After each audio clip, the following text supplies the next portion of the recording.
ngasya mendat jing ibasisya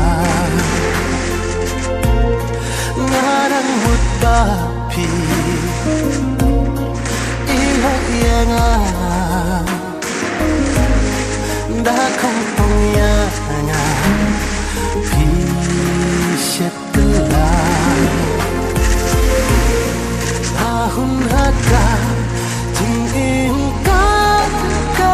baca pisyet gelang om lele syukin yanga pinsababe yang asyik sing kasih kumbang aktan haki to kisi ngala satu jing iban